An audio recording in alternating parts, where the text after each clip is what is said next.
آگے جی فرمایا آیت نمبر 81، وَإِذْ أَخَذَ اللَّهُ مِيثَاقَ النَّبِيِّينَ لَمَا آتَيْتُكُم مِّن كِتَابٍ وَحِكْمَةٍ ثُمَّ جَاءَكُمْ رَسُولٌ مُّصَدِّقٌ لِّمَا مَعَكُمْ لَتُؤْمِنُنَّ بِهِ وَلَتَنصُرُنَّهُ قَالَ أَأَقْرَرْتُمْ وَأَخَذْتُمْ عَلَىٰ ذَلِكُمْ إِصْرِي قَالُوا أَقْرَرْنَا قَالَ فَاشْهَدُوا وَأَنَا مَعَكُمْ مِنَ الشَّاهِدِينَ۔ اور اے حبیب یاد کرو جب اللہ نے انبیاء سے ان کا پختہ عہد لیا کہ جب میں تم کو کتاب اور حکمت دوں، پھر تشریف لائے تمہارے پاس وہ رسول جو کہ تمہاری کتابوں کی تصدیق فرمائے، تو تم ضرور ضرور اس پر ایمان لانا اور ضرور ضرور اس کی مدد کرنا۔ فرمایا کیا تم نے اقرار کیا اور اس پر میرا بھاری ذمہ لیا؟ سب نے عرض کیا ہم نے اقرار کیا۔ فرمایا تو ایک دوسرے پر گواہ ہو جاؤ اور میں خود بھی۔ اس کی تفسیر میں حضرت لکھتے ہیں کہ گزشتہ آیت میں لوگوں کو توحید اپنانے اور صرف ربانی بننے کا حکم تھا، اب سید عالم صلی اللہ علیہ وسلم کے فضائل کا ذکر ہے جو عقیدہ توحید کے لیے شرط ہے۔ گویا اسلام کے پہلے رکن توحید کا ذکر پہلے ہوا اور دوسرے رکن حضور صلی اللہ علیہ وسلم کی رسالت عامہ کا ذکر اب ہو رہا ہے۔ کالو بلا کے دن انبیاء کرام سے حضور رسول کریم کے بارے میں اللہ کریم نے جو عہد لیا تھا، یہاں اس کا بیان ہے۔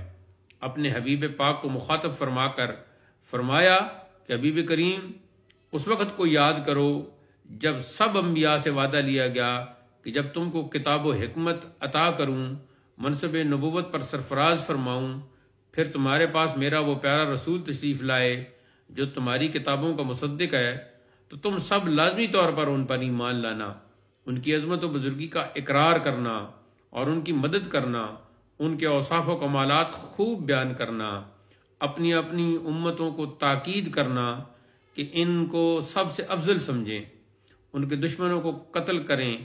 یہ فرما کر فرمایا کہ کیا تم سب نے اس بات کو قبول کیا، اس کا بخوبی اقرار کیا اور اس میں میرا بھاری ذمہ لیا؟ تو وہ سب بولے کہ ہم نے اقرار کیا اور عہد کو قبول کر لیا ہے۔ فرمایا تم بھی گواہ رہو اور میں بھی تمہارے ساتھ اس پر گواہ ہوں۔ از آدم تا عیسیٰ علیہ السلام سب سے عہد لیا گیا اور اسی عہد کے ذریعے ان کی امتوں سے بھی عہد ہو گیا، کیونکہ امت پیغمبر کے تابع ہوتی ہے۔ اس کے بعد حضرت لکھتے ہیں کہ امام کا معاہدہ ساری قوم کا معاہدہ ہے۔ پھر فرماتے ہیں اس سے معلوم ہوا کہ حضور اگلوں پچھلوں سب کے پاس تشریف لائے اور سارے اگلے پچھلے حضور کے امتی ہیں۔ اب یہاں سے رد قادیانیت بھی ہو گیا اور حضور کی ختم نبوت اور رسالت بھی ثابت ہو گئی۔ آپ کو رب نے عالمین کی رحمت، نذیر، بشیر اور نبی بنایا اور اگلے لوگ بھی عالمین میں داخل ہیں۔ اس لیے سارے نبیوں نے شب معراج حضور صلی اللہ علیہ وسلم کے پیچھے نماز پڑھی اور نماز بھی محمدی پڑھی، نماز عیسوی یا موسوی نہ پڑھی۔ اس سے دو مسئلے معلوم ہوئے، ایک یہ کہ یہ عہد صرف حضور کے لیے لیا گیا کیونکہ تمام کتب اور انبیاء کی تصدیق سب سے آخری نبی ہی کر سکتا ہے، ختم نبوت ثابت ہو گئی، وہ حضور ہی ہے۔ دوسری یہ کہ حضور کے بعد کوئی نبی نہیں، کوئی کتاب نہیں آ سکتی، یعنی حضور کے بعد کوئی نبی کوئی کتاب نہیں آ سکتی، کیونکہ حضور صرف مصدق ہیں، کسی نبی کے مبشر نہیں۔ تصدیق پچھلوں کی ہوتی ہے اور بشارت اگلوں کی، تو جب کسی نے آنا ہی نہیں تو پھر حضور اس طرح مبشر نہیں۔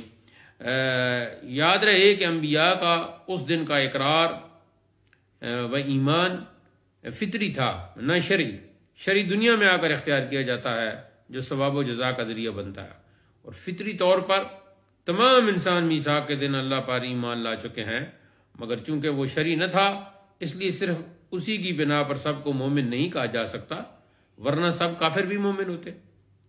اب دیوبندی حاشیہ جو ہے تفسیری موضع الفرقان میں ہے کہ خاتم الانبیاء محمد رسول اللہ پر ایمان لانے اور ان کی مدد کرنے کا عہد بلا استثناء تمام انبیاء سابقین سے لیا گیا ہوگا، اور انہوں نے اپنی اپنی امتوں سے بھی یہی قول و قرار لیے ہوں گے، کیونکہ آپ ہی کی مخزن الکمالات ہستی تھی جو عالم غیب میں سب سے پہلے اور عالم شہادت میں سب انبیاء کے بعد جلوہ افروز ہونے والے تھی، اور جس کے بعد کوئی نبی آنے والا نہ تھا، اور آپ ہی کا وجود باوجود تمام انبیاء سابقین اور کتب سماویہ کی حقانیت پر مور تصدیق ثبت کرنے والا تھا۔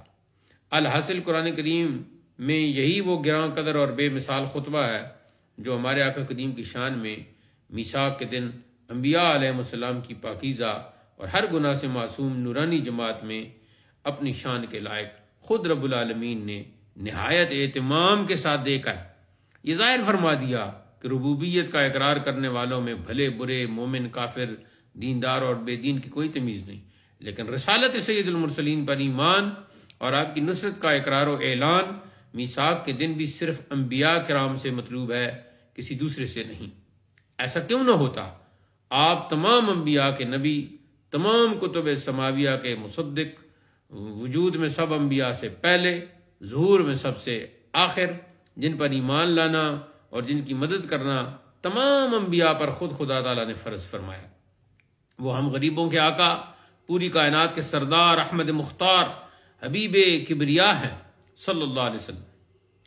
اب یہ جو موزل الفرقان کا پچھلے عبارت آئی تھی تو اس پر حضرت تبصرہ کرتے ہوئے لکھتے ہیں کہ موزل الفرقان کے مندرجہ بالا مضمون کے ذیل کے الفاظ مدد کرنے کا عہد بلا استثناء تمام انبیاء سابقین سے لیا گیا ہوگا دیکھ کر بلا تردد یہ مصرع یاد آیا، تعریف بھی کرتا ہے نجدی تو مرے دل سے۔